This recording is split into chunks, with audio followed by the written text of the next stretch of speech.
you mentioned Clyde Galford. What other logging engineers did you have knowledge of or meet or know? Was it Cass? Yeah. Okay, Clyde Galford and Walter Good. Okay. Okay, now Clyde Galford, he went to work in 1921 and he was 14, carrying water to the track crew. And he worked his way up to be an engineer. He became an engineer in 1939 was the first time he became an engineer. Now Walter Good, he come from another job over at Jenningston. That's over from Elkins, at Dry Fork Railroad, I think he called it. And he come there, he went to work 1927 as an engineer. But you see, they run 2 engines up till in the early 50s, because they had 2 skidders operating 2 different locations, you see. Okay. So one engine would take 6 or 7 empties and go to this skidder, and the other engine went to there, you know. And so finally, it was right along in 54, I think, or so, they cut back and was only using 1 engine. Well, then Galford went to Farn, then back to Farn for Walter Good then.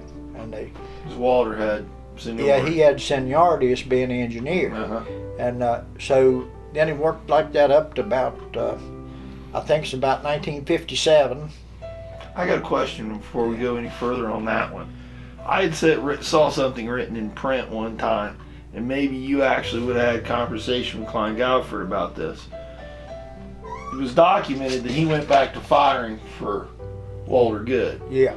But there was always a thought, an assumption. Did you ever hear anything from Galford about them switching while they were on the job? Oh, they probably would, because they was big buddies from way back. Because see, they worked all that Elk River country down there. Okay. They just argue with one another just like brothers.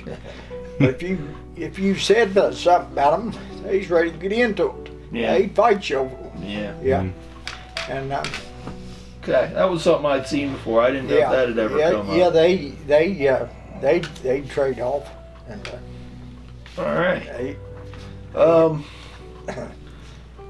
So those were the 2 guys that you really knew that had been on the job for Maurer. Well, no, when I went to work there's Walter Good and Clyde Galford. You want to know who worked for the lumber company, right? Who you knew that had worked for Not necessarily just engineers. Yeah, you know. Okay, well, they hired Clyde Galford and Walter Good, Paul Bradley come back, Jess McCoppin, Ivan Clarkson, he was a machinist, and now I think that's about when they started.